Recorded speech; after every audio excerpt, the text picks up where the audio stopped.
Today's hearing will examine what we call the emerging issues involving child online exploitation and the evolving offenders that seem to keep up to date on everything they can do to harm these young people. As technology changes and evolves, so do bad actors who use it to commit all types of crime. This is especially true in child exploitation space. Gone are the days of ordering child exploitation material from overseas by mail. Now, child exploitation material is readily available online through various file sharing platforms, through direct access to victims and domestic and international websites and groups such as quote unquote 764. Not only has technology changed, but today's online child offenders have changed as well. Today's online offender is more violent, more cruel, and more shocking than offenders just 20 years ago. Offenders will manipulate, pressure, harass, and seek to control vulnerable children through extortion, blackmail, and shame. That conduct is commonly called sextortion. Offenders extort children for money or other things of value, or to manipulate them to commit harmful acts, to live stream or record for others to watch. Today's offenders target younger children, many between the ages of 12 and 15, but some as young as 5 and 6, and maybe in some cases even younger. Offenders exploit multiple victims, causing more pain, causing humiliation and degradation to more people than ever before. They leave families of victims in insufferable pain and despair and cause lifetime of recovery for many victims. Offenders feel emboldened to carry out their illegal conduct on our children because of access to private, hidden online groups of like-minded people who share their sick desire to harm and exploit children. Sadly, offenders often operate under the cover of secrecy, making it even more difficult for law enforcement to identify them and bring them to justice. They often focus on vulnerable populations, such as those with mental health issues, lack of strong family or community ties, or other insecurities. Offenders will often disguise their true identity and pretend to be of similar age or background to their targeted victims in order to gain their trust. Offenders seek an online relationship with a child to exploit them for money, for sexual images, or to cause them to commit harm to themselves or to others. When offenders are eventually caught by law enforcement, prosecutors charge them with the most appropriate charges. However, there are no specific laws to address the terrible and shocking acts conducted by gore groups such as 764 and those engaged in sextortion. 2 of the 3 bills that I introduced today will address these offenders. My first bill, called Ending Coercion of Children and Harm Online, ECHO for short, will address the horrific conduct that these gore groups do when they target children to commit violent acts like injuries to animals, self-harm, and suicide. The second bill, called the Stop Sextortion Act, will hold these people who engage in online threatening acts of sextortion toward children accountable under the same law which addresses child sexual abuse material. Finally, when offenders are convicted of child sex abuse material offenses, less than 1/3 of the cases are sentenced within the current sentencing guidelines. Simply put, then, the current sentencing guidelines are outdated and disregarded by most federal judges because they do not adequately account for common offenders' characteristics that differentiate the bad from the worst online child exploiters.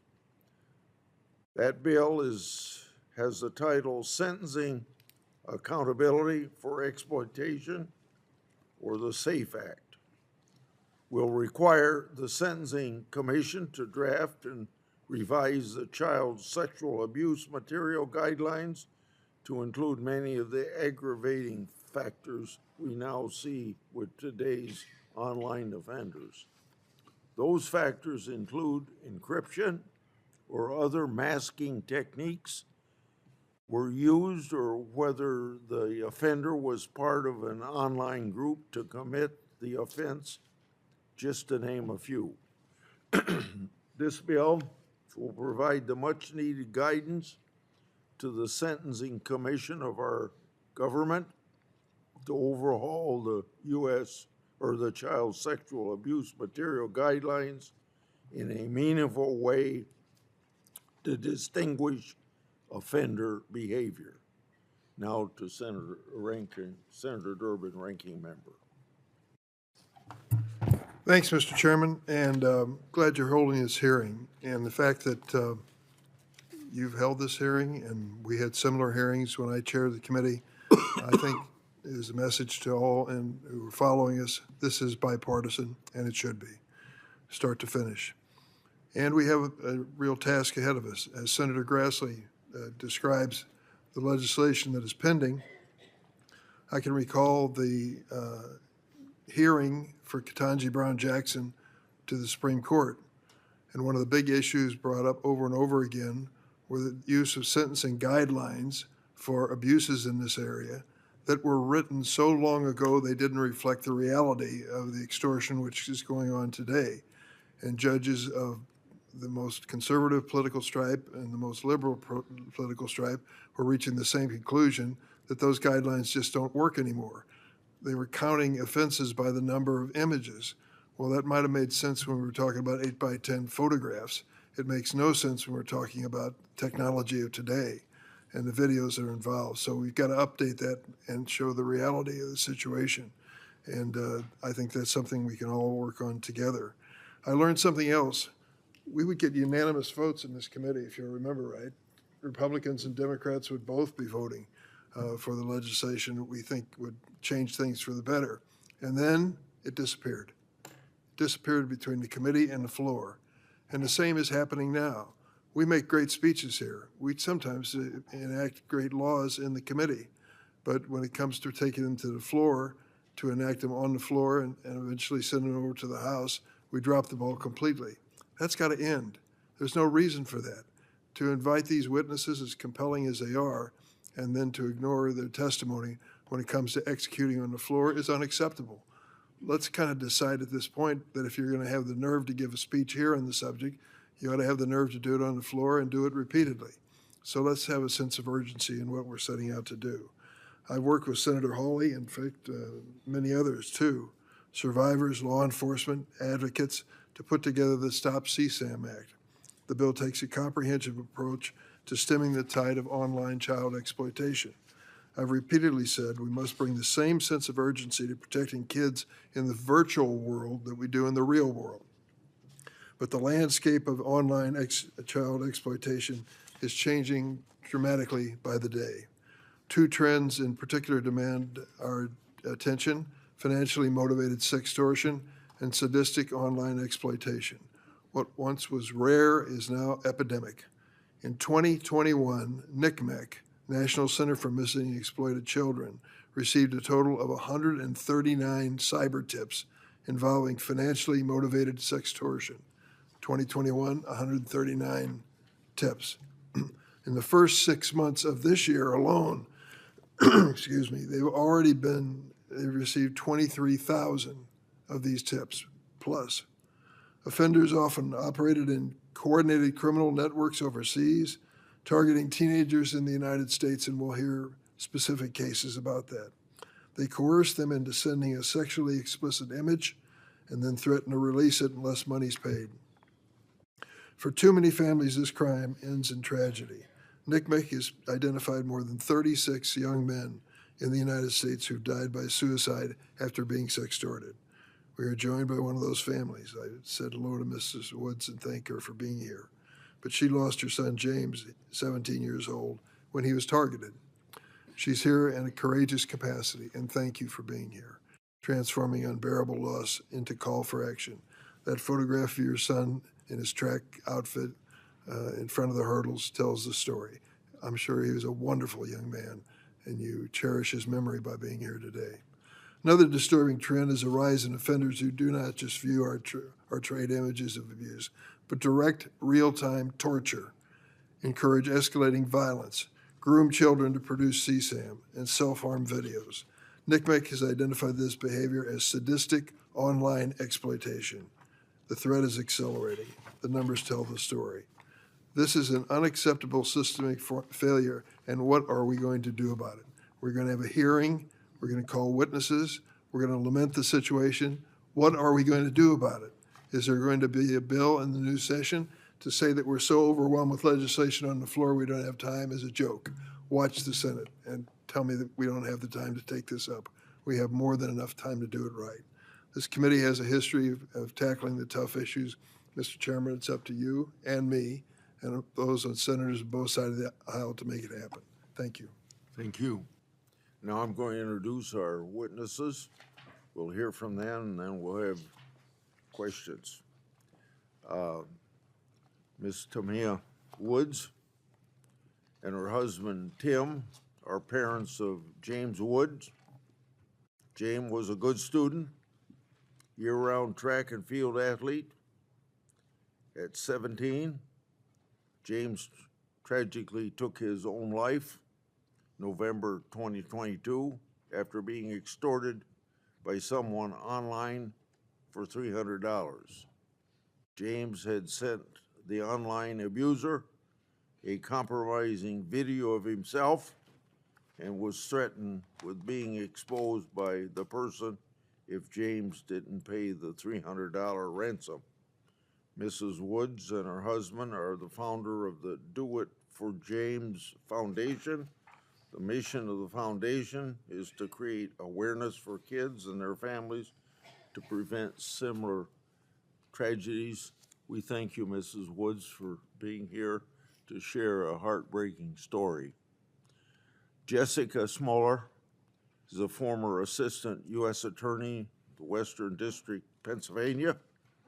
With 30 years experience there, Ms. Smoller handled a variety of criminal cases, including cases involving child sexual abuse material, child exploitation, and cybercrime and national security.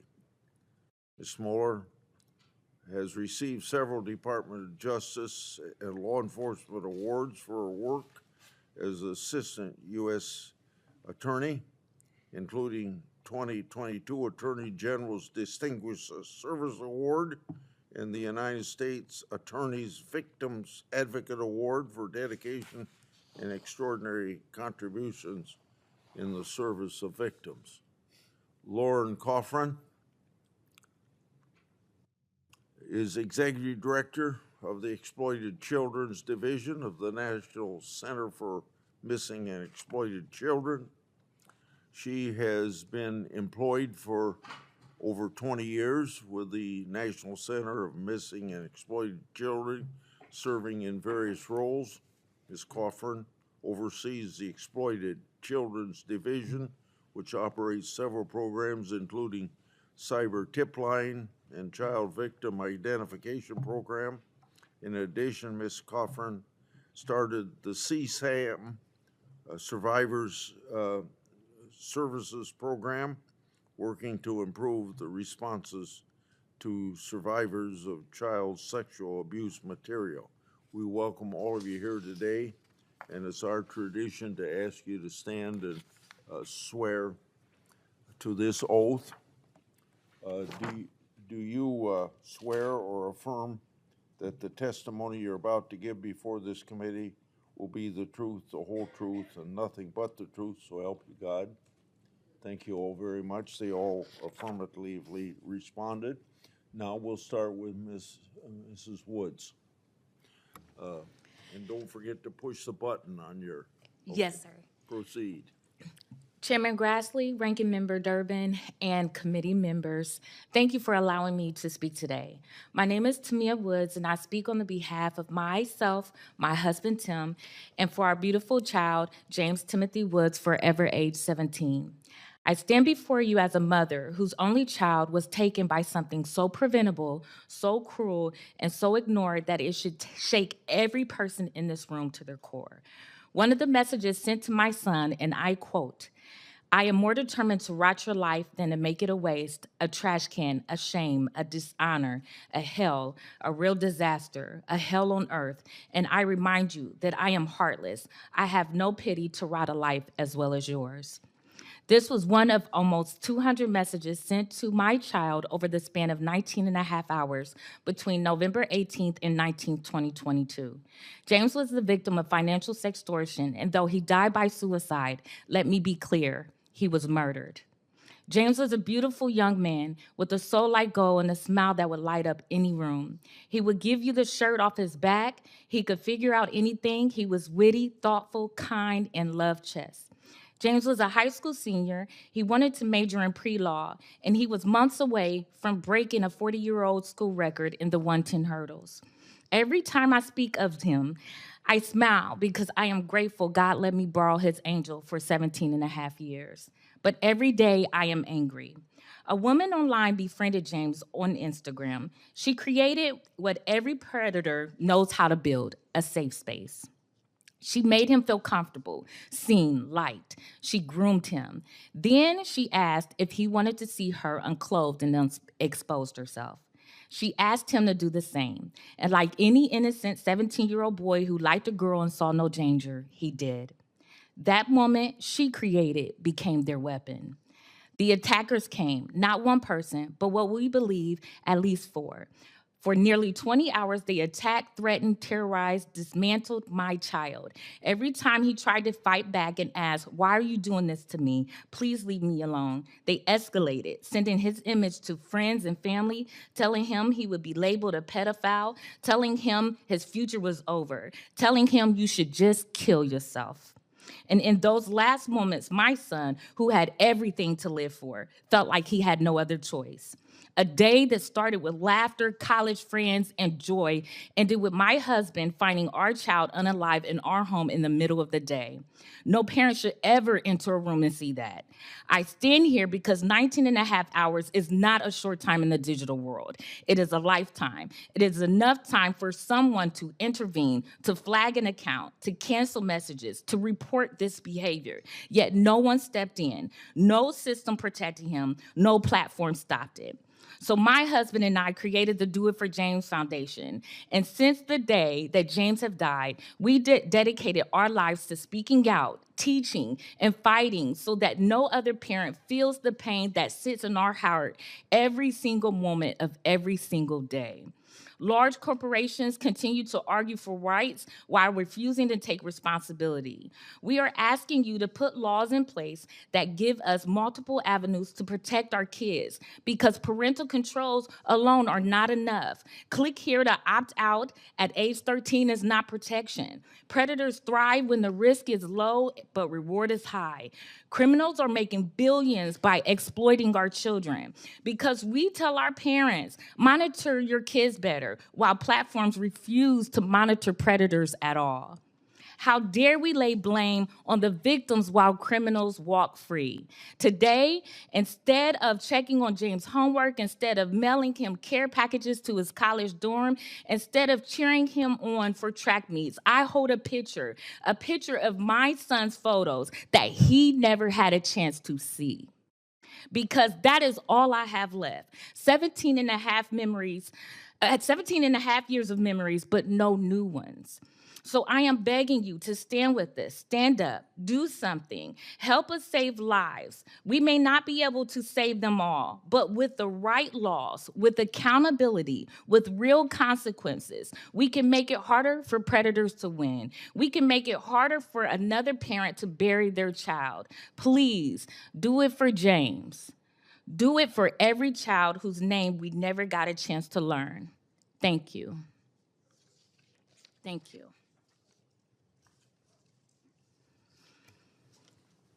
Good morning, Chairman Grassley, Ranking Member Durbin, and members of the committee. Thank you for inviting me to testify here today. My name is Jessica Lieber-Smolar, and I had the honor of serving as an Assistant United States Attorney in the Western District of Pennsylvania for 3 decades. During my career as a federal prosecutor, I personally handled and oversaw hundreds of child exploitation and human trafficking investigations and prosecutions. When I first began prosecuting these offenses, investigations often centered around physical evidence and traditional mail-based exchanges. Over time, I witnessed a monumental shift in the types of child sexual abuse material, also referred to as CSAM, that offenders collected, as well as their methods of collection. This shift was not limited to the sheer volume and disturbing nature of the material. It also encompassed the tools offenders used to acquire, share, and conceal CSAM. Today, every child exploitation case involves the criminal use of cellular phones and computers. Offenders use these tools to stockpile massive quantities of sexually explicit videos and images of children, frequently targeting prepubescent children.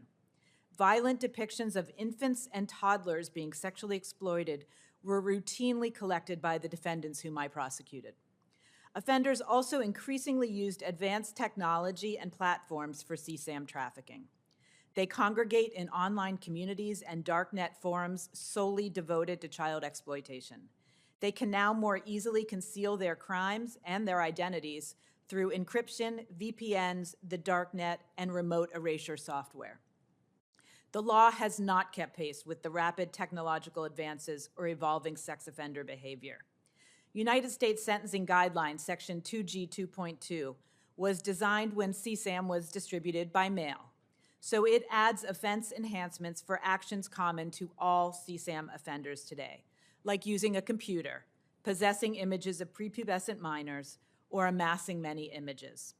The guideline enhancements apply broadly and no longer reflect varying levels of offender culpability or risk.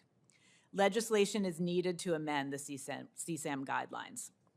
The Sentencing Commission's June 2021 report found that Section 2G2 is outdated, leading judges to exercise their discretion to reduce sentences for child sexual offenders. The Commission's data for fiscal year 2019 showed that less than 30% of non-production child pornography offenders were sentenced within the recommended guidelines. This statistic reflects broad judicial dissatisfaction and leads to inconsistent sentencing nationwide. As federal prosecutors, my colleagues and I often considered plea offers to binding sentences to avoid the application of the insufficient sentencing guidelines and sentencing disparities. There are also emerging crimes that are not fully covered by existing criminal statutes, such as those committed by members of the violent online network 764. The 764 members befriend children sometimes as young as 9 years old through popular online platforms and then coerce them into escalating sexual, self-destructive, and violent behavior, compelling victims to document sex acts, harm siblings and family pets, cut and mutilate themselves, or attempt suicide. There are no federal statutes that adequately criminalize the coercive conduct of 764 and similar groups. As federal prosecutors, we focused on proving more conventional statutory violations, like CSAM possession or production, or distribution of obscenity to minors to effectively prosecute these horrific crimes.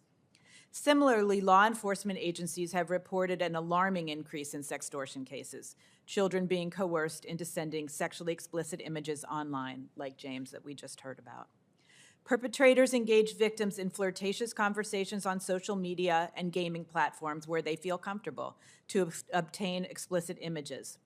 The offenders then use the sexually compromising images to blackmail victims for more images, or in the case of financial extortion, for money or gift cards.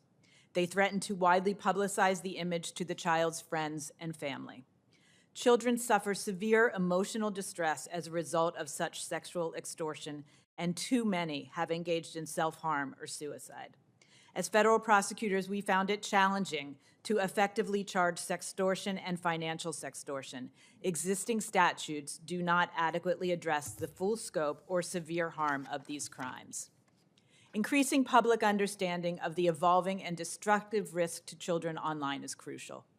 Legislation is needed to strengthen the legal framework and better support those responsible for protecting children. I welcome your questions. Thank you.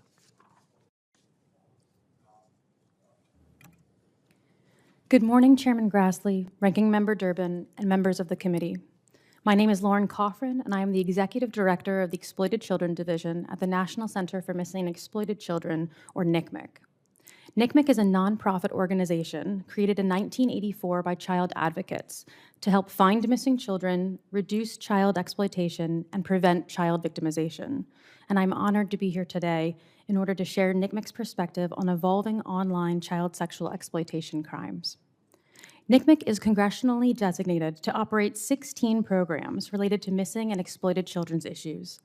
One of NCMEC's core programs is the Cyber Tip Line, the centralized mechanism for the public and online platforms to report incidents of child sexual exploitation. Through its work with the Cyber Tip Line, NCMEC has seen children sexually exploited online for decades. Today, we are confronting alarming rates of emerging crimes where sexually exploiting a child is not the final objective, but a means of achieving a larger goal of financial gain or incitement of chaos. NCMEC shares this committee's deep concern that offenders will continue to evolve and escalate their exploitation of children online unless we act now to hold online platforms accountable when they facilitate a child's exploitation, to ensure safety by design is incorporated into development of new technology. Today, I'd like to share NCMEC's insights about 3 especially alarming new trends on how children are being sexually exploited online. One of the newest trends I'd like to highlight is related to online enticement, where reports grew by 192% last year. Specifically, we continue to see a rise in financial sextortion, where an offender blackmails a child for money or gift cards in exchange for not distributing nude or sexual images of the child. Unlike offenders who are normally sexually motivated, these offenders are driven by financial gain. As we heard from Tamia Woods just a few moments ago, this crime targets teenage boys, and too often the outcomes are tragic. High-performing boys with large social circles like James are becoming victims of coerced suicide as a result of this crime. Offenders use incessant, aggressive threats of public exposure, shame, arrest, as if the targeted boys fail to comply with the escalating demands for money. The second trend NCMEC has identified in the past year is sadistic online exploitation. This trend has led to the most egregious exploitation that NCMEC has ever seen. Violent online offenders work in groups, targeting and manipulating vulnerable children, some as young as 12 years old, on popular online platforms and gaming sites, to create and share sexually explicit content, to cut themselves, carving offenders' names into their bodies, to harm, to kill animals, to physically or sexually abuse other children, including their younger siblings, and even to commit suicide.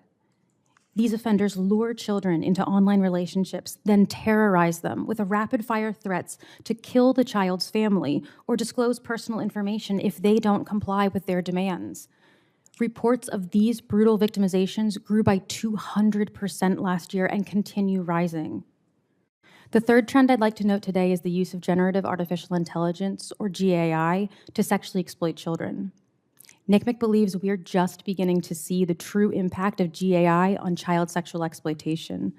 Offenders use GAI to create new sexually abusive content, to alter known child sexual abuse images, to nudify images of children, and to chat about how to entice and exploit children. In the first half of this year, NCMEC received over 440,000 reports connected to GAI, and we expect to have over 1 million reports by the end of this year. These three trends tragically affirm that online offenders are using evolving technology to exploit children in new and more extreme ways. This exploitation will not stop until Congress passes laws that close legal gaps, incentivizes companies to adopt safety by design, and provide essential tools to better protect children. NCMEC appreciates that Congress acted decisively to pass laws like the Report Act and the Take It Down Act, and supporting newly introduced bills like Stop CSAM Act, Enforce Act, the Safe Cloud Storage Act, and the GUARD Act. We need to ensure that these pending bills are passed and our laws to protect children keep pace with the technological advances. Thank you for allowing NCMEC to share our insights with you today. We look forward to continuing our work with this committee to share information, to craft legislative solutions, and to keep children safer online.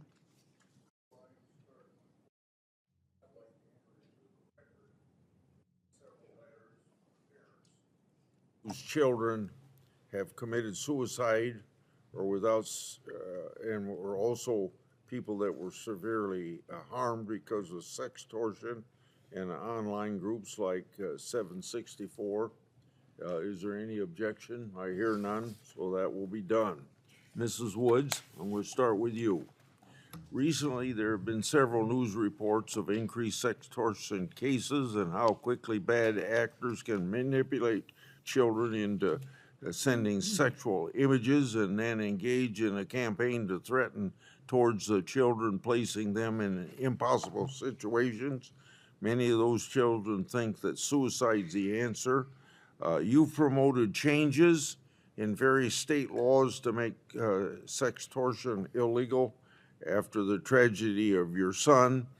From a parent's point of view, why is it important to make these sextortion illegal under federal law? Well, a number of things. First of all, we have to look at sextortion like what it is. It is our children are being sexually exploited. They are a sexually assaulted victim. And most people in general never speak out. Less than 30% actually speak out about being victimized. We have to make sure that not only our children see that we have their backs on these issues, but we have to make sure that they know that there are resources and laws that back them up as well. Our kids need to know that. And James never spoke to anyone. He had a wonderful, wonderful community that had his back, but yet he never spoke up. And so it's laws like this that would back our children and influence them to speak up and let them know that they're being victimized. And people need to be held accountable on top of that. They need to know that they shouldn't be comfortable with doing the things that they're doing. Right now, they're comfortable, and you see more and more people being victimized because of that. Thank you, Ms. Coffrin. You've been with the center for 20 years in a variety of positions involving online child safety. Describe the recent trends involving these violent gore groups like 764 and how they operate and target children online. Sure. Thank you so much for your question. These sadistic online exploitation, violent online groups, they go by various names here that we've heard them referenced as, but most often they're motivated purely by chaos. Their goal is to be able to take the weaponizing our nation's children to be able to create terror, to be able to show just how harmful they can be. And they do that oftentimes by seeking out to target the most vulnerable, children who may already be demonstrating mental health issues, who may be indicating that they have thoughts of self-harm. Perhaps they have eating disorders. Those children may be looking for solace, for comfort, for advice in online platforms and spaces where they can find a community. And unfortunately, these offenders are infiltrating and targeting those communities to be able to create relationships with those children and then to be able to push boundaries, to test them, to see if they can hold up a sign with their name on it, maybe hold up a sign with a signal or a logo. And by doing this, they're testing those boundaries to see how far they can push that child. Can they get them to put their name on their body? Can they get them to carve the name into the body? And unfortunately, that incrementalization can often lead to really tragic results. Each step along the way can be weaponized against that child. And what we often see is a swarming kind of effect, where multiple offenders will go after the same child at one point in time. The imagery, the videos, the chats that we are seeing and reading are the most graphic that I have ever seen in my 20-year history. We are hearing from law enforcement out in the field who have said that this is the most disturbing content as well. So you're talking about seasoned professionals who are really meeting their match with the new and evolving types of exploitation that we are seeing. Yeah. Ms. Smoller, I'm going to forget my lead-in. I want to get to the question because my time's running out. Could you share why we need federal legislation specifically to address these gore groups and other individuals who engage in sextortion? Share your experience with us in working with investigations involving these groups.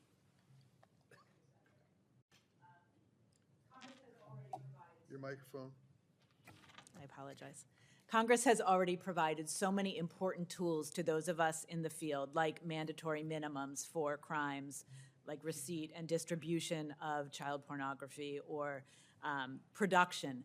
We need those tools in order to properly hold these type of defendants accountable.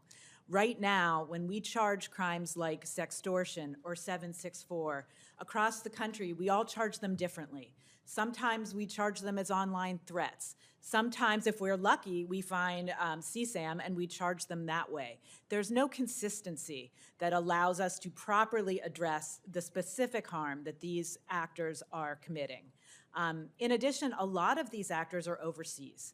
And it would be extremely helpful for those of us who want to extradite people here to the United States to hold them accountable to have a felony statute that specifically speaks to this harm.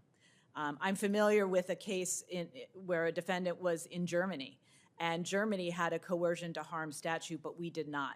They were able to charge that 764 offender there. We could not charge him here.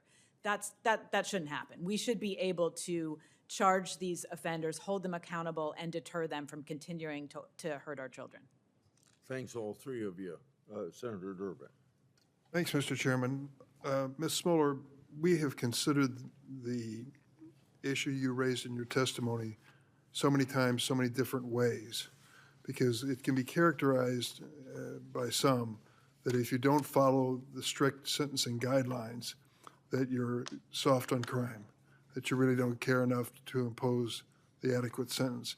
What you tell us is less than 30% of non-production child pornography offenders were sentenced within the recommended guidelines, reflecting broad judicial satisfaction, 70%, and inconsistent sentencing nationwide.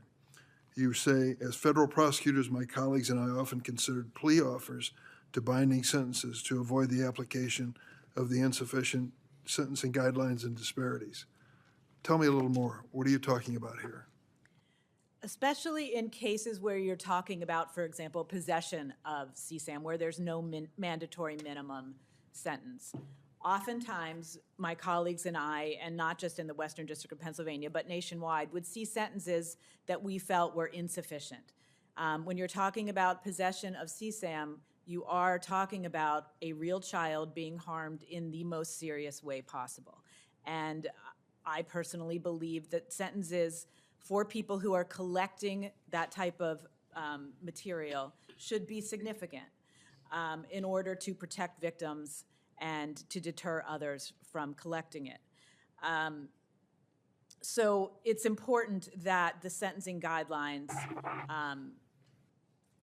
are useful to So judges. let me ask you, I understand part of the problem was a numeric issue. Yes. Initially, so many instances of objects that a person had led to a certain sentencing guideline. But now that they're being collected in video form or in different technology form, the counting numbers really doesn't tell the story. Is that your impression? Doesn't. All we were we were talking about math. It's not about math. These are about real offenders and culpability and risk. For example, what you're referring to is one image, one video is 75 images under the sentencing guidelines. You start adding up videos to try to get to 600 images and you get a 5-point enhancement. Use of a computer is a 2-point enhancement. Prepubescent children, 2-point enhancement. But that doesn't really tell the story of these offenders and how dangerous they potentially are. So legislation will be needed to address, are they on specific darknet forums talking about how to abuse children? Are they using multiple platforms to try to get to children or to share this material? Are they, how severe are the images and how many victims are in them? That is not necessarily encompassed by the sentencing guidelines right now. So legislation is needed to address offender risk. Ms. Coffrin, I was interested with the chairman's question that you responded that sometimes the object of this exploitation is chaos. It's not financial. Tell me a little more on that.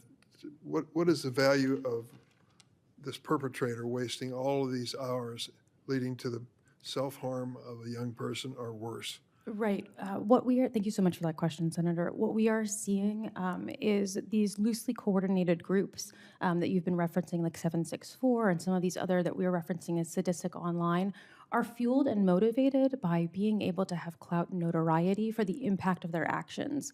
This means it extends much more beyond just CSAM. It is how can they use children to harm themselves or the others, and then harm the community as well.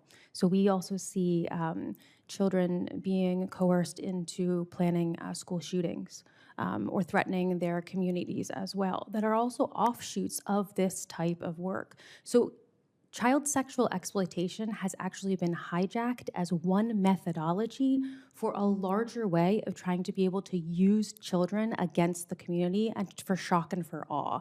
The more that we talk about this, unfortunately, we feed their desire for that notoriety, for the impact that they're having, and these sometimes called nihilistic violent groups as well, it is really fueled by something that we're just not that familiar with operating with, which is pure chaos.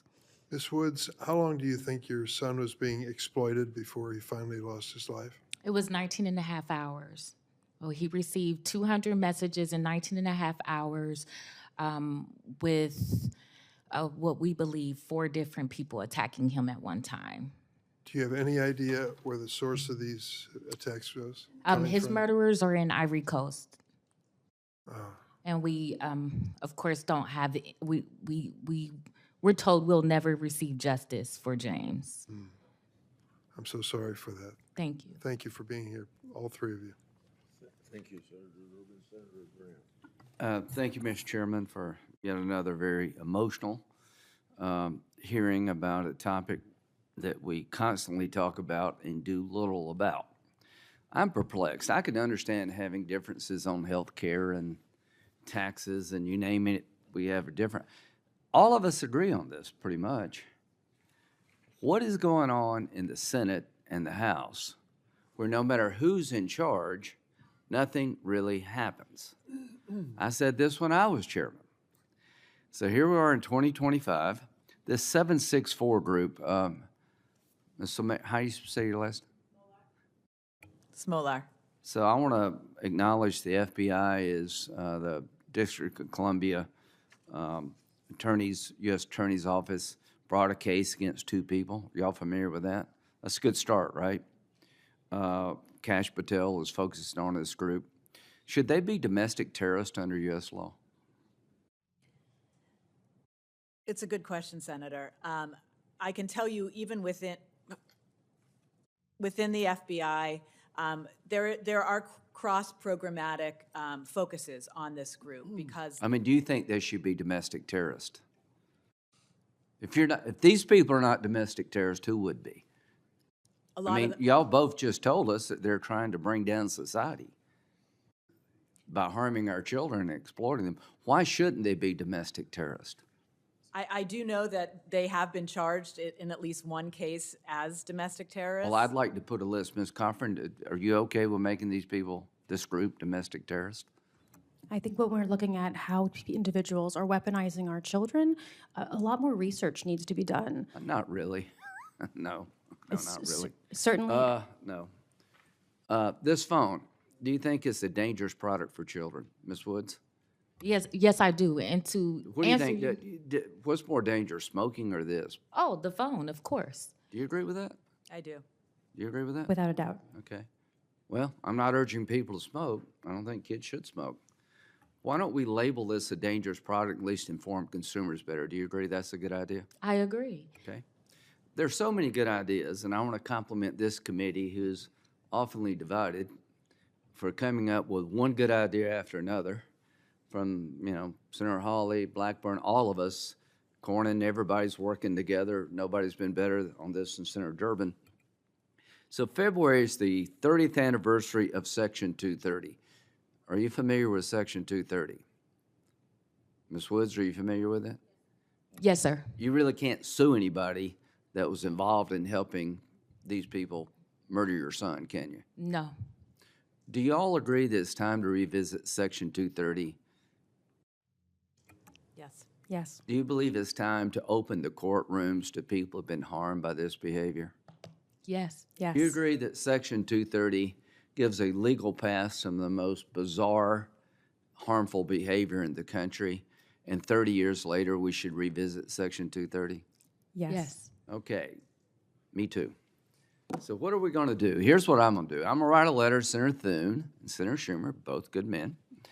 And in February, we should have like a social media week where we take all these good ideas and we dedicate a week or 2 weeks to doing nothing on the floor but this, to try to take these laws that everybody coming up with and put them in a big package and put us all on record as are we all talk, or are we willing to act? Do y'all like that idea? I sure do. Great idea. We'll have like a couple of months to let the country know. Tune in February. We're going to do some things to protect your children and see where the Senate is on this. Would you support that idea? Yes. Yes. Okay, good. So I'd like my colleagues to think creatively what should be on that list. But come February, on the 30th anniversary of Section 230, I'd like to have an effort on the floor of the Senate to deal with the dark side of Section 230. So I think that would be very, very helpful. Now, the cost of doing business. Do you agree with me? The more likely you are to go to jail, a lot of people will avoid that area. Yes. Yes. Do you agree with me that the more likely you are to get sued if you put out a bad product, the more likely you are to try to change that product? Yes. Yes.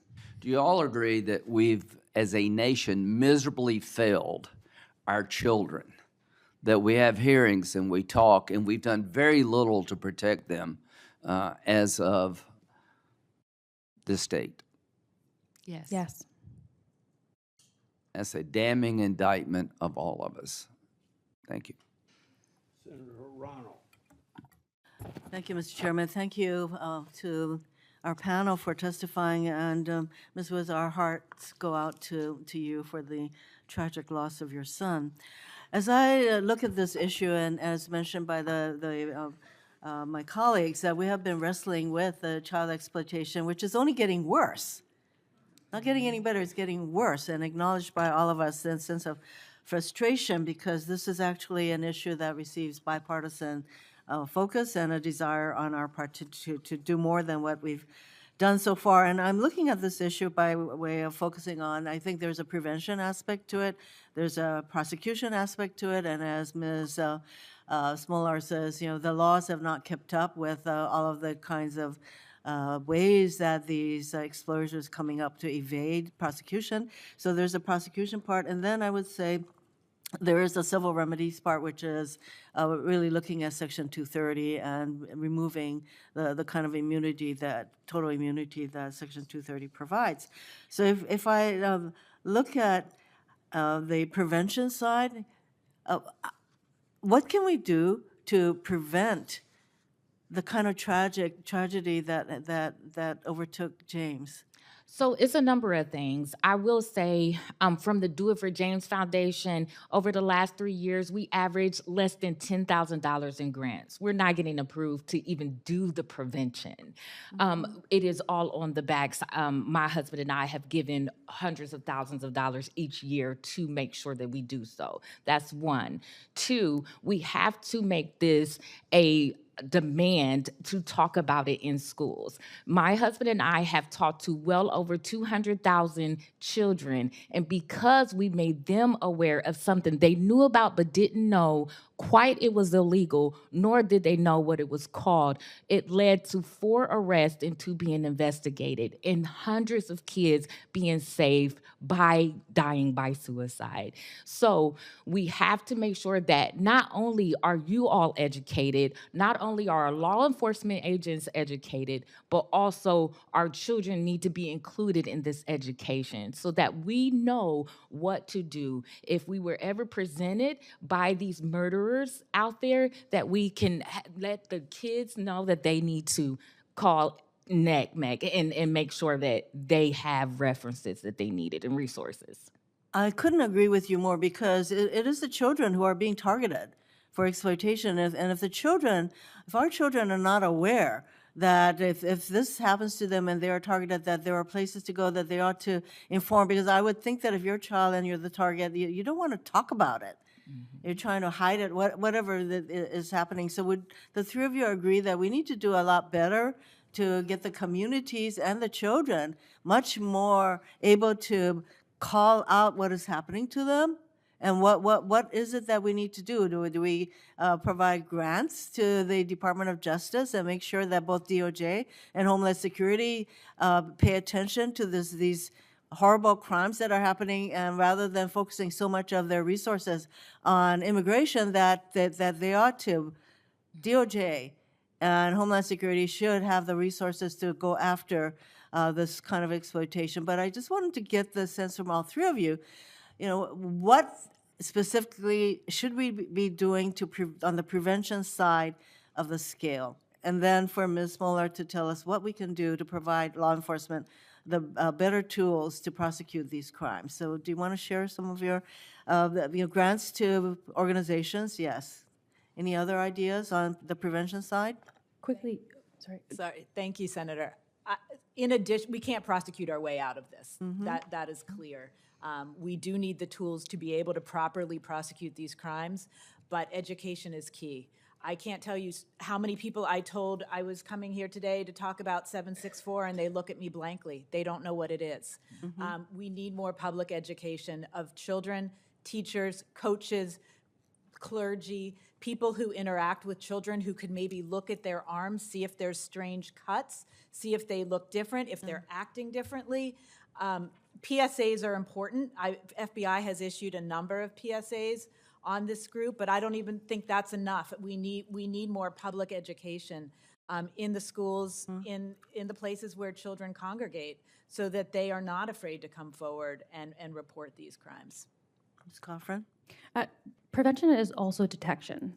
So what we need to be able to see is companies able to detect some of these keywords that are happening in chats, flagging for that, making the kinds of reports, allowing law enforcement to investigate this before those offenders are able to go on, create new profiles, and blackmail, sextort, or coerce other children. So I think taking a look too, as well as to updating some of the guidelines around what it takes to report. Are technology companies required to be transparent about what it is that they're doing behind the scenes as well?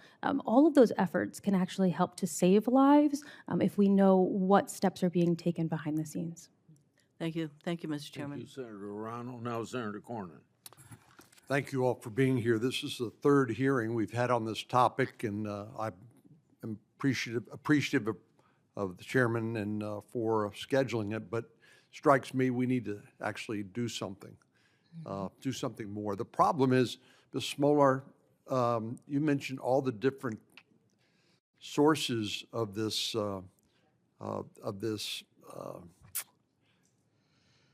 information, CSAM and others, including the dark web. But as you just said, we can't prosecute ourselves out of this. Senator Graham said, well, maybe we ought to create an opportunity to sue. But could you just briefly describe the challenges, including international sources of this information and jurisdictional and other legal constraints that make that impractical? There are a lot of challenges in handling these cases. The darknet, VPNs, the smarter, more sophisticated offenders are able to hide their identities through encryption and through VPNs. So it is a huge challenge for law enforcement to identify the perpetrators here. In addition, resources is always a problem. International offenders is an issue. You know, we had international offenders in a lot of the cybercrime cases that I handled, and we would get together with law enforcement in many, many countries and discuss these matters. That doesn't always happen in this area, and it's something that should, because these crimes are international in scope. These offenders are coming from outside the U.S. a Well, lot Ms. of Woods, times. you said your son's murderer was from Africa? Yes. Ivory Coast.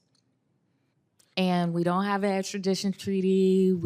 They stated that they'll never hand over any of their natural born citizens. Well, it seems to me like we are trying to play catch up, but the technology and the bad guys are outpacing us at almost every turn.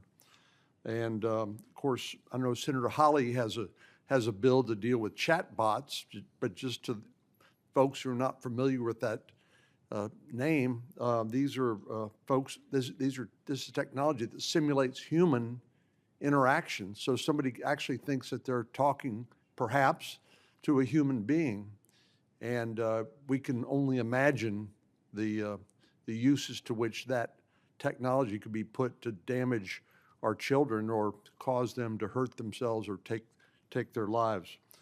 So Australia has passed a law that says that children under the age of 16 can't get access to social media accounts. What do you think about that, Ms. Woods? Well, I would like to say that I know your son was 17, but Yes. do you think it would help? Oh, yes, yes. I think that first of all, Tim and I did an article for Australia in 2023 when our son passed, and they didn't have the actual law in place. Since then, they made sure that they had a law. Even though our son was 17 years of age, we have to look at we allowed him to be online before that age. And what if we would have had these laws in place? It would have still made a difference. And even though we lost our only child, that doesn't mean that I'm not going to stand here and stand up for anybody else's kids. You all's kids are my kids. So I'm going to make sure that things get done. Well, God bless you for doing that. Thank you. Ms. Cawthorn, NCMEC has been the leader in this area, and when it comes to child exploitation, do you think that Congress should consider a law banning the use of social media for children 16 and younger? Certainly, that is one tool that would be kind of in the arsenal of being able to address this.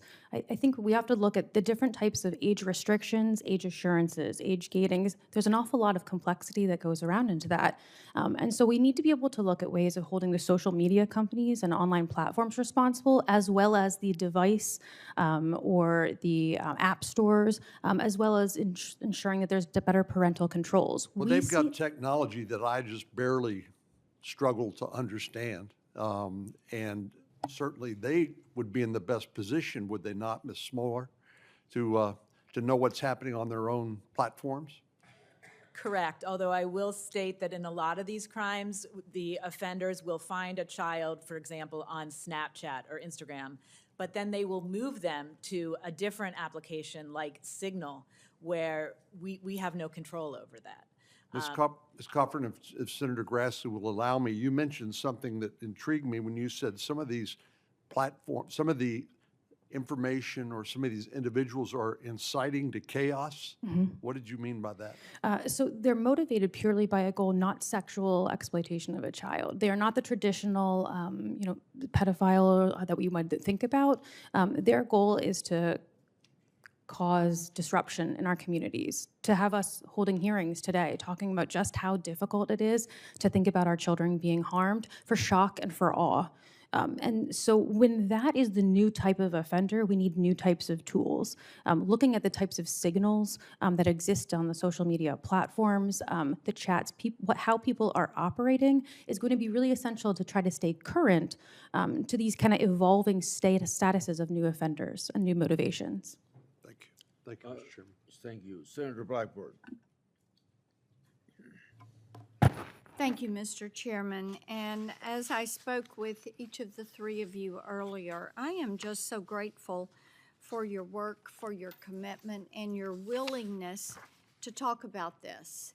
And it has been so interesting to me as someone who has worked to protect children and to really focus on what was happening with technology and in this virtual space. And it is astounding to me that there are laws in the physical space that protect children. You cannot endanger a child. You can't sell them alcohol. You can't sell them tobacco. You cannot expose them to pornography. If you were a liquor store and you were selling to kids, they would padlock your store and take away your license. But in the virtual space, our children are vulnerable 24/7, 365. And I think during the COVID pandemic, many parents realized what was happening with the phone and their child. That is why you're seeing bell to bell, no phones in schools. That's why you are seeing other laws take place.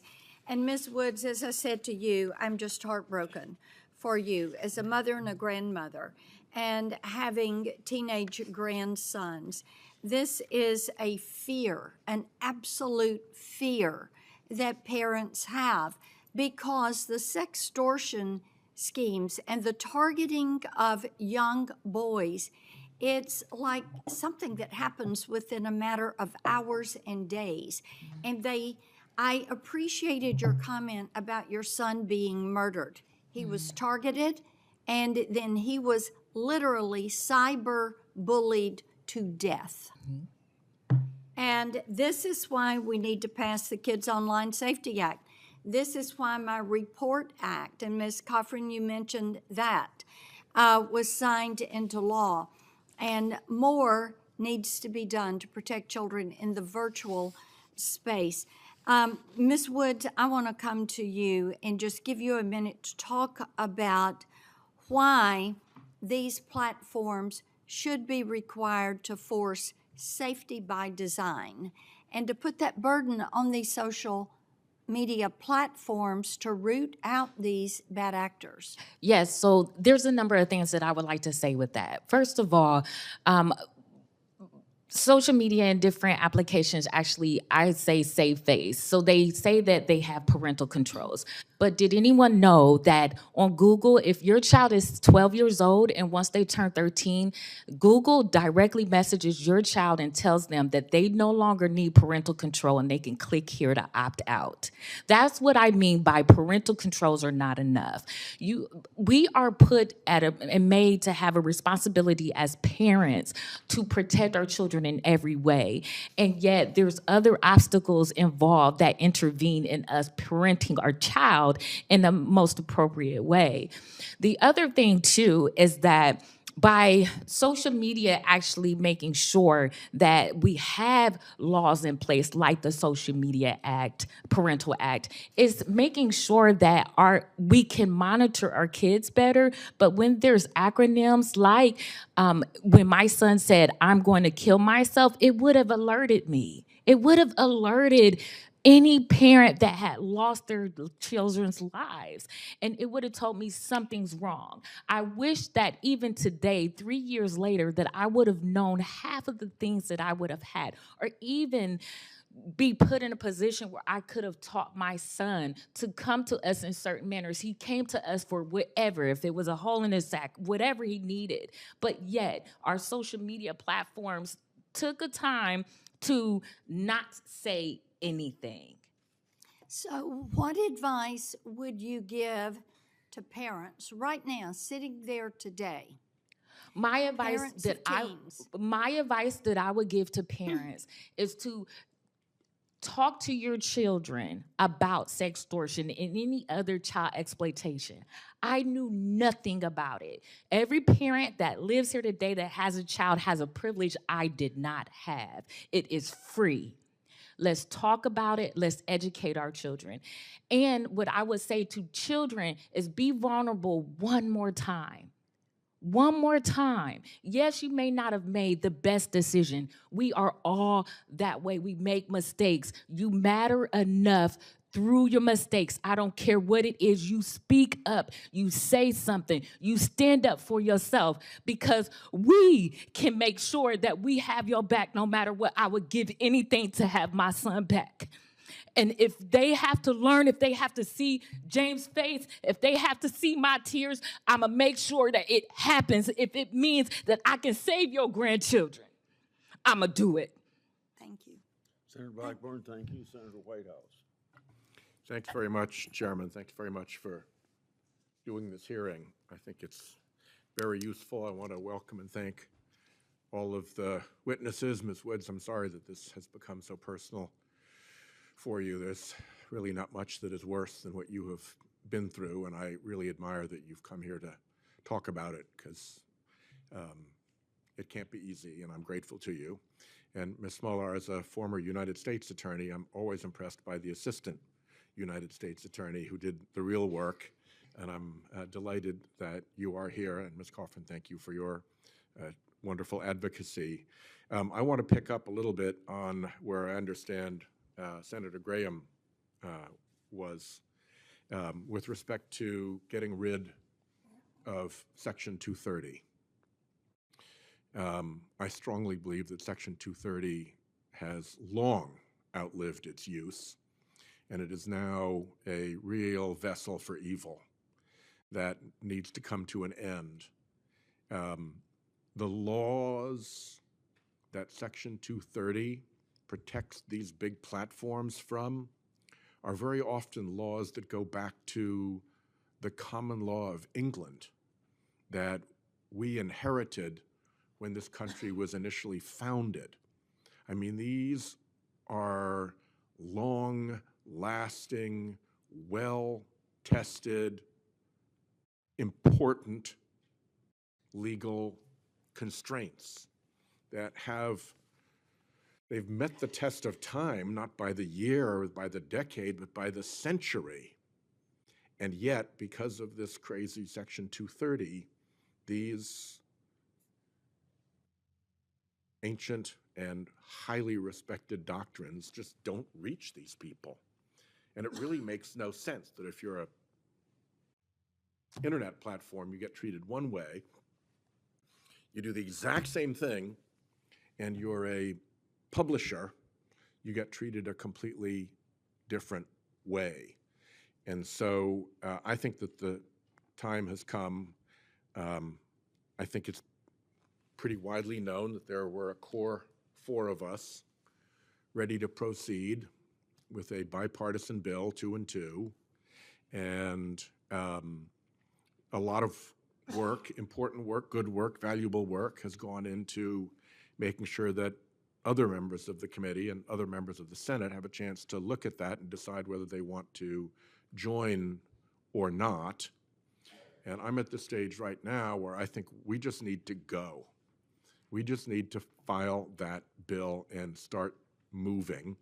And everybody else can make up their decision whether they want to join or not.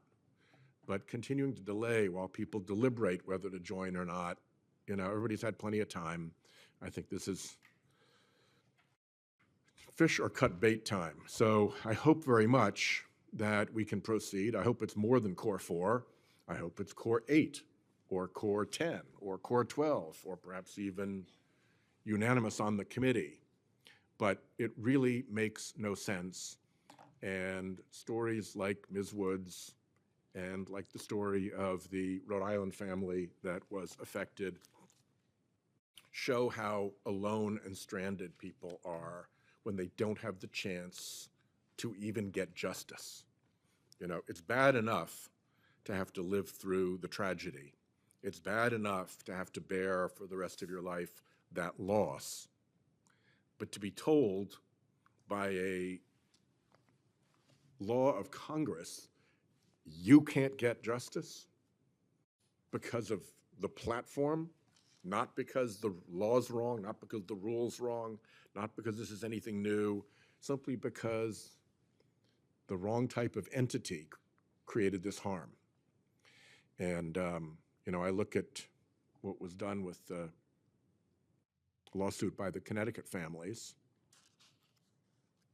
whose children were killed in grade school, and the accountability of a loudmouth for having whipped up the false theory that that whole thing was a fake, was staged, that they were props, that their children weren't actually killed.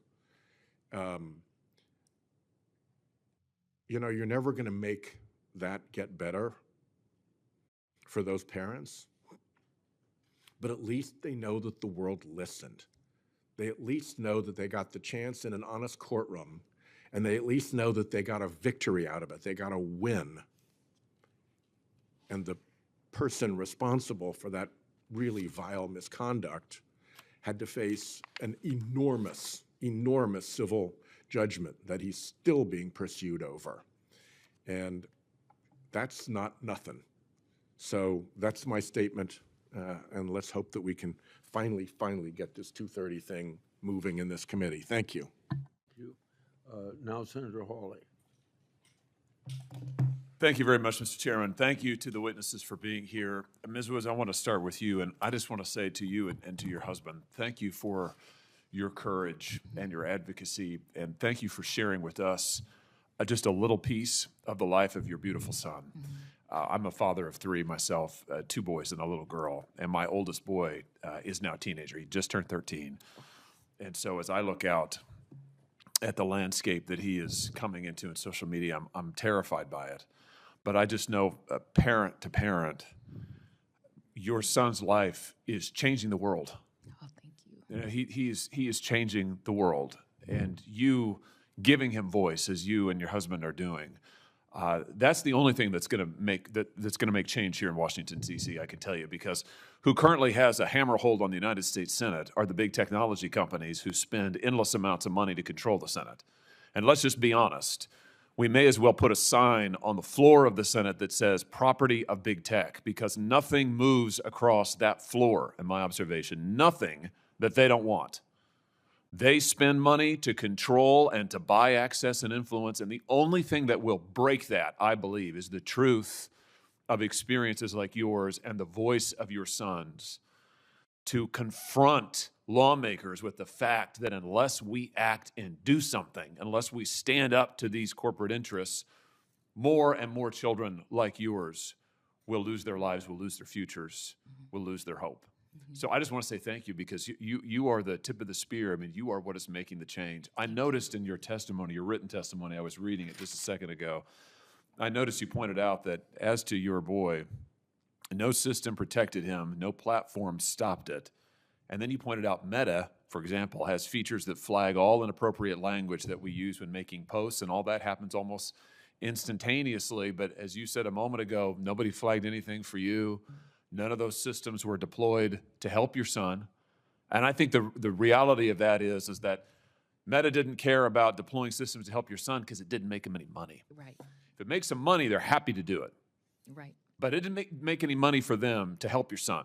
And so they just stood by. And I just want to point out something that Meta is doing right now. Let's take a look at the Meta chatbot policy.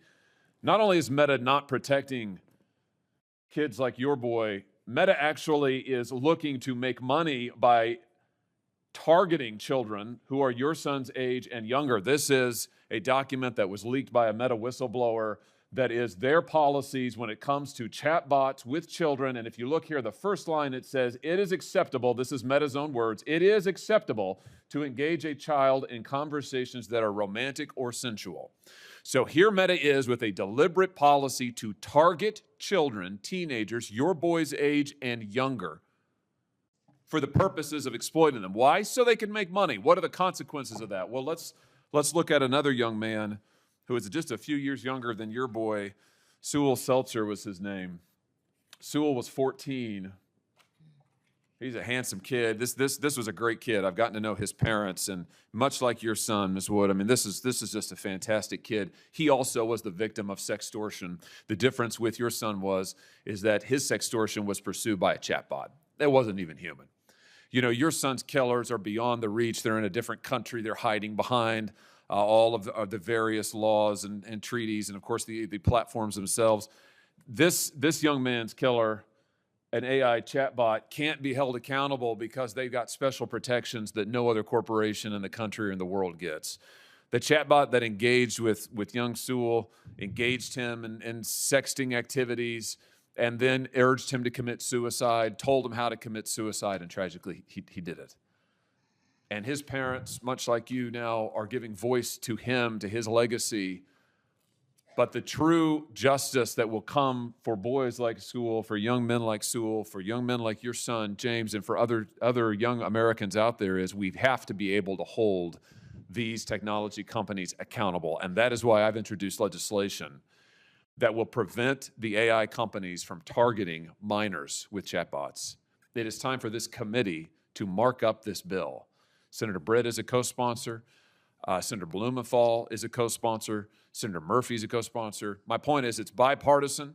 This committee needs to mark that bill up, and we need to protect our kids from the profiteering of these corporations. And we need to do something else. This committee passed unanimously, legislation that would allow the parents of victims of child sex abuse material, allow them to sue companies that put that child sex abuse material online, that host it, knowingly or recklessly. We passed it unanimously. It is languishing on the Senate floor. Unanimously out of the Judiciary Committee months ago, and it is sitting on the floor of the Senate. Why? Because big tech fears it. They don't want it to move. I call now, today, on Senate leadership, which is controlled by my party. I call on them to put that bill on the floor. Listen to the testimony of Ms. Woods. Heed the witness of her son. Heed the witness of Sewell Seltzer. Listen to the young Americans whose lives have been lost and destroyed by predators. Put this bill on the floor. There is no excuse for further delay. No amount of money from big tech can ever sanction or make right our inability to act, our failure to do so. This committee has acted. It is time for the Senate to act. And it would be a travesty, inexcusable for this Congress to close out this year without taking action to protect our children. Thank you again all for being here. Thank you, Ms. Woods, especially for you. Thank you, Mr. Senator Chairman. Klobuchar. Thank you very much, Mr. Chairman. I think that sentiment that Senator Hawley expressed, that many of us feel about the bills that have come through the committee and the work that we've done. We know that one bill that did pass that you noted, Ms. Coffrin, thank you, was the Take It Down Act that I authored with Senator Cruz, signed into law by President Trump. And as you know, that criminalizes the distribution of and threats to distribute non-consensual intimate images, whether they are AI created or real. And I would also add, to echo some of my colleagues, particularly Senator Graham, that it's long past time to repeal Section 230. At the beginning of his efforts on that front, I had thought, well, no, maybe we can put in these rules in place and the tech companies will work with us, and that just hasn't happened. The opposite has happened. And as we approach this 30-year anniversary, maybe it's time to do a major assessment, which takes for any parent about 1 minute, to realize the harm that has been caused by all of this. I'd start with you, Ms. Woods. Thank you for your moving testimony. Can you talk about why even the threat of non-consensual distribution of explicit images can be tragic, and why it's so vital that the law covers threats, as the Take It Down Act does, as well as reality. So it's a number of things. First of all, our children aren't just handing out the nudes. They are being coerced into providing them with in regards to creating safe spaces and different things of that sort. Once the threat behind the nude comes, it's not just the nude being in existence, it's all of the threats behind it, to where they're questioning what they're actually doing, and they're becoming desperate and willing to do whatever they can to get rid of that image. It is embarrassing to them. We tell kids all the time, if you put it on the internet, it won't go away. My son in particular was threatened. He was actually slated to be #1 in the state of Ohio in 110 hurdles. And they told him he would never run track again. They told him he would be labeled a pedophile because he was under 18, and they did have a nude photo of him. It becomes far more than the embarrassment of the actual picture, but the actual torture that comes after the picture. Right. And so by them being able to have Take It Down as an option, it takes a weight off of them. And they are able to address all the other issues that come after it. But once we take that photo away, then we can battle everything else. And I think that helps them with that. Thank you. Thank you. And as you know, Ms. Coffrin, the Take It Down Act gives victims not only the rights with regard to the people doing this, but the rights to demand that the social media platforms take these images down. I wrote a piece today in the New York Times about AI and just how important it is to allow the states to keep doing their work while we're waiting on the leadership to bring up these bills for a vote. I just believe that if you are not going to do anything federally, you better do something in the states, but also that you've got to hold these platforms liable. And could you talk about that? Sure. The biggest threat that children face is not necessarily a criminal justice proceeding or the fear of what's going to be happening next. They just want their images down. So the threats that these bad actors are using against them is actually a recirculation of the same diatribes that we've been telling children for years in a prevention type method. Don't do this action, or once it's out there, it's always out there and you'll never get it back. That has to change. The Take It Down Act changes that significantly by requiring that company to within 48 hours to be able to be removing that. Children need to know that they have that right for that content to come down, so that the threat to recirculate, there's power taken away from that and the child gets that power back. So that act is really revolutionary, because historically what we've seen is companies taking a week, 2 week, sometimes non-removals at all. And the National Center for Missing and Exploited Children publishes our data about the companies that we send notices for, those companies that take it down, how long it takes them to take it down, and which companies choose not to. All that information is public, and we're trying to make sure that people can find that and are aware. That'll be very, very helpful for all of us. Ms. Smoller, a short question here, little related but different topic. Senator Blackburn and I introduced the National Human Trafficking Database Act to establish a National Human Trafficking Database at the DOJ's Office for Victims of Crime, to incentivize states to report data, a little bit along the lines of what we're hearing from Ms. Coffrin on the Take It Down bill. Can you talk about the data sharing in this area and how it can empower law enforcement to protect victims of human trafficking? Yes, thank you, Senator. Human traffickers move victims across state lines all the time. That's how they make money. That is how they get more victims by crossing state lines. So having nationwide data for law enforcement is invaluable, to be able to talk to their colleagues in different states, to get information on different traffickers, on victims. We try to rescue victims all the time. So without that data, you can't do that. Senator Moody. Thank you, Mr. Chairman, for holding this hearing. I really appreciate it. Ms. Woods, Ms. Smoller, Ms. Coffrin, I cannot thank you enough for being here today. My name is Ashley Moody. I became the first mom of a school kid ever on Florida's cabinet when I became the Attorney General. My kid was still in school, and I debated how that was going to be a challenge. But ultimately, that challenge of balancing that and making that work became my biggest driver. And I am listening to you guys talk this morning, and I'm so grateful we have people like you willing to speak up and stay focused on this and not let up. Because I am telling you, the focus of large corporations on profit, that never lets up. And that is a fight all in of itself. In fact, if you are a representative of a large tech platform or any of the associations or represent them in government affairs, could you please stand up? I just would like the chairman to know, not one person is here for this testimony to listen to a mother who lost her only child. Thank you for showing up. Let me tell you when they do show up. In 2004, because Congress has done nothing. Oh, and you know what we did get passed this last year? It was because of a mom showed up in Congress and said, you have to get this done. Melania Trump said, show up. We have to pass this. The Take It Down Act. We've got to pass it. And it did, because a mom showed up and didn't let up. You've heard from multiple people say, Congress is doing nothing. That Congress is under the thumb of big tech because of financial influence. Lindsey Graham said, how is this happening? Maybe we do something next year. In fact, he said, nothing really happens.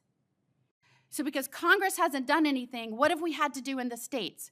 When I was the only mom on the Florida cabinet of a school-aged kid, we passed legislation in Florida. We were one of the very first states to protect kids online in 2024. We protected young kids. We got it done. We were one of the first states. Now other states have had to follow suit because what happens in Congress? Nothing really happens. And we did it. But you know where these big tech companies show up? They're lawyers, they're lobbyists, they're government representatives. You know where they do show up? In court to fight us when we get something done. So when we passed it in Florida, and I showed up in court when they sued us to overturn the law and spent all of that money to sue when the state actually did something to stand up for their kids, we fought it. And I am proud to tell you, they showed up there to fight us. I am proud to tell you, fighting hard, staying focused, staying persistent, showing up, we just got to win. We just got to win in court. In fact, I am proud to tell you that that piece of legislation got upheld in the 11th Circuit, and I think we're going to win it. It just shows to show you, you can do something.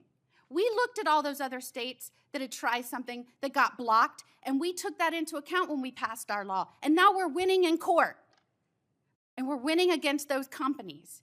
And when I'm telling you what, I'm watching you, you've blended everything from being a mother. I was a former federal prosecutor. I have worked on human trafficking, constantly led the human trafficking group within our statewide human trafficking council. I won't give up.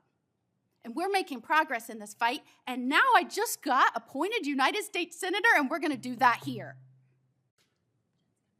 I'd like them to show up so I can fight them in person right here in this hearing. Because that's what's got to happen. If we're going to move anything, as Lindsey Graham says, if we're going to have anything really happen, we've got to have people speaking out.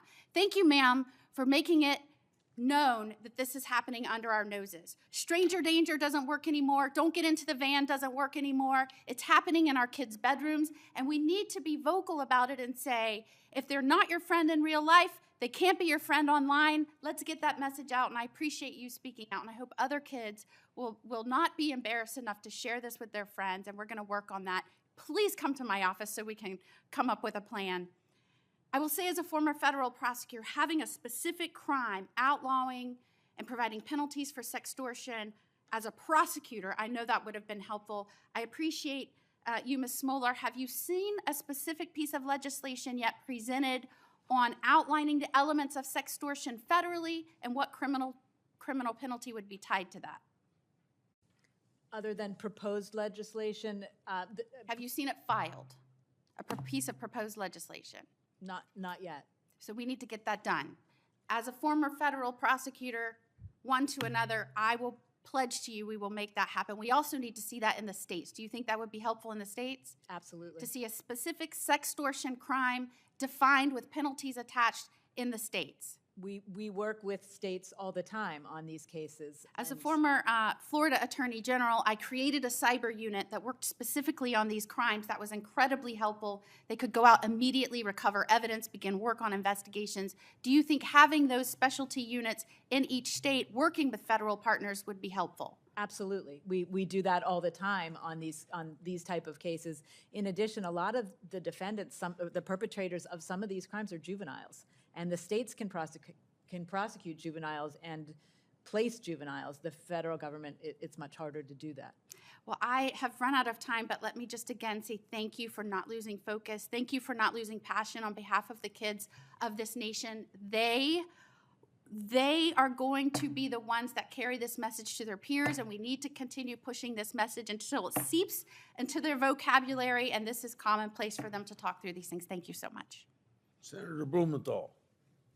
Thank you, Mr. Chairman. Thank you to all of you for being here today. And I know about the work that you have done and deeply respect your advocacy and your steadfastness on behalf of this cause, and also my colleagues for their passion and eloquence. But it's really pretty simple. So far as federal legislation is concerned, what we need is votes. You know, we need votes. We voted on the Kids Online Safety Act in the United States Senate and passed it by a margin of 91-3 in the last session. And I would invite my colleagues to speak as passionately to the House leadership, which failed last session to give the Kids Online Safety Act a vote. Not a vote. And this session, we have more than 60 co-sponsors again in the United States Senate for the Kids Online Safety Act, and we undoubtedly will for other measures as well. But big tech is exercising its sway, using its armies of lawyers and lobbyists. You have spoken powerfully today. My colleagues are on the right side of this issue. No one is in favor of child exploitation. But the fact is, Ms. Woods, as you wrote in your remarks about abuse and exploitation of your son, quote, no system protected him, no platform stopped it. And I've met countless parents who feel the same way. The common factor in all their stories is the one gatekeeper that makes this abuse possible is, in fact, big tech. It's Meta and others who are allowing predators from around the world to use their platforms and make our kids prey to exploiters who are sometimes beyond our borders. So I guess I would invite you, Ms. Woods, and perhaps others, to talk directly to Speaker Johnson in the House of Representatives and tell him what you think he should do. You have my commitment on that. And perhaps others of you, witnesses,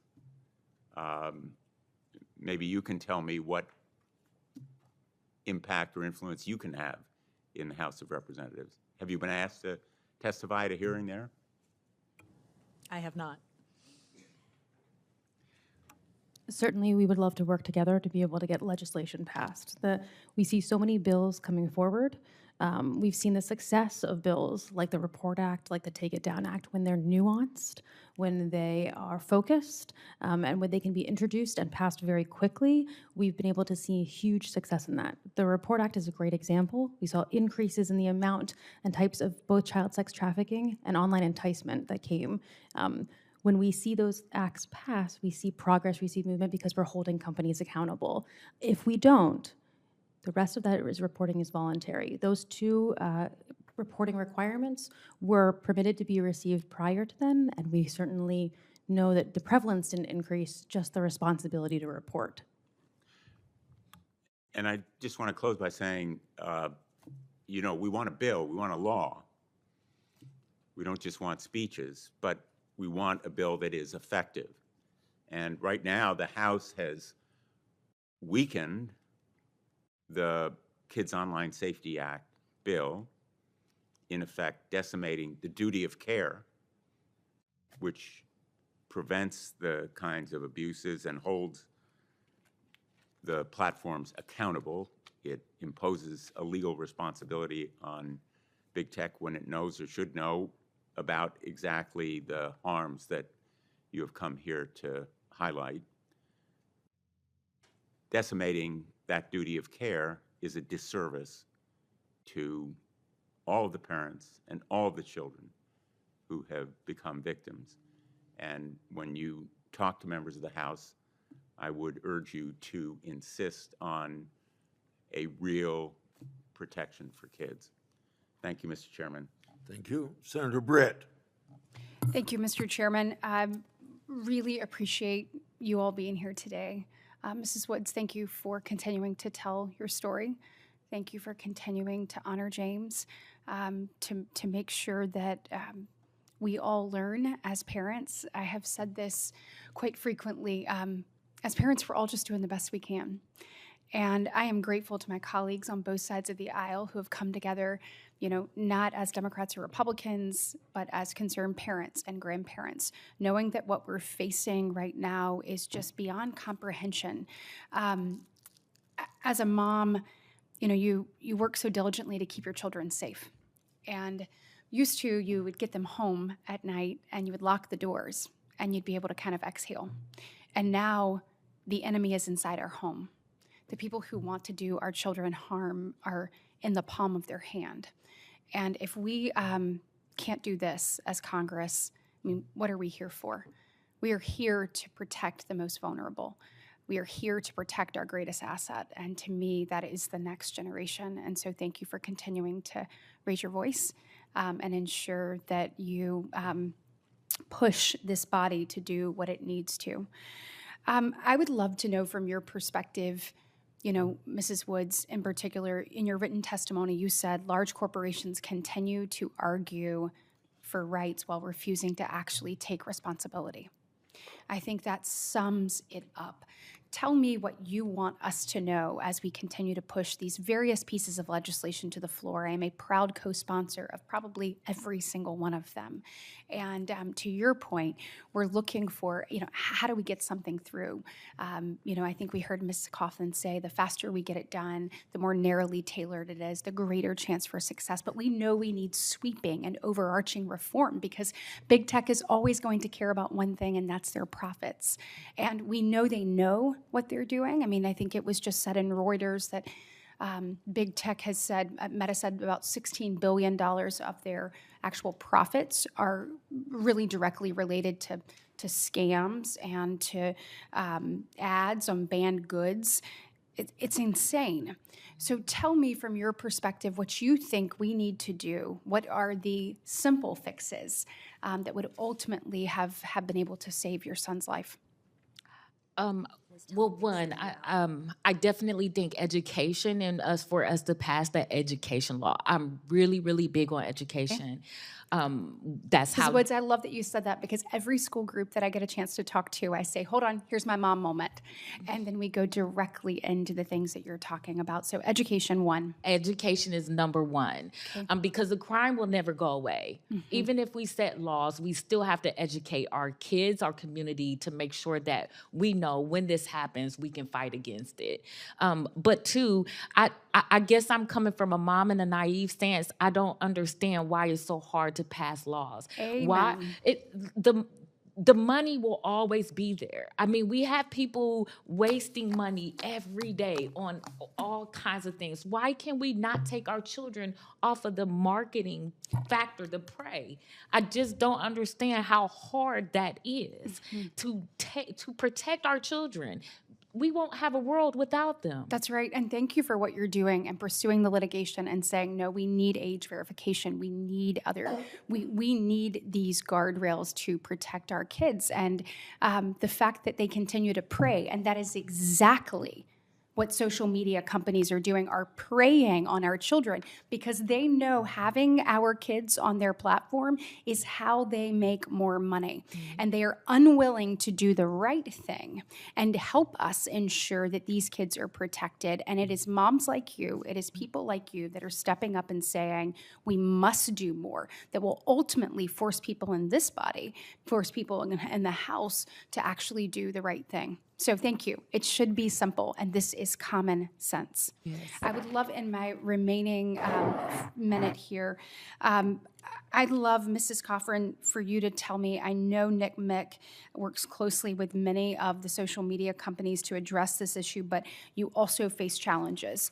And what are some of the biggest challenges facing NCMEC, both from technology and actually, the criminality continuing to evolve? Thank you so much for that question. Both quality and volume are our biggest challenges. Okay. It is not enough for a company to make massive reports that are not of good quality that law enforcement can investigate, nor is it appropriate for companies to look the other way and say, if I don't have actual knowledge of what's going on, I'll make no reports. We need to be have diligent, robust reporting, especially seen in the legislation for the Stop CSAM Act, that would require companies to provide detailed reporting that would make these reports far more actionable. Right now, a company is only required to report 2 fields, the date and time, as well as what type of thing they're reporting. But if they don't provide the valuable information to get that report to the appropriate law enforcement so they can investigate, the report is effectively worthless. Thank you. And Mr. Chairman, if you'll allow me, Ms. Smoller, do you have anything to add to that? Anything you'd like to make sure that we know or that you see in law? We could use these statutes. We could use the additional tools to prosecute these crimes. Our law enforcement agencies could use the resources to have agents being able to spend the time. With regard to sextortion, for example, you now have 2 different types of offenders. You have the traditional offenders seeking sexual content, but now you have financial scammers who used to go after the elderly or romance scams. Now they're targeting our children. And that is a lot for our law enforcement agents to be able to put their arms around and to be able to handle. Well, I commit to you to working on this, and let's get something done. I thank all of you for your testimony today. Your work for today's done, but I'm going to announce that usually members submit questions for answer in writing. Our members on this committee have until December 16th at 5 p.m. to submit questions for answer in writing, and I would ask each of you to answer and return the questions to the committees as soon as possible. Thank you very much. Meeting adjourned.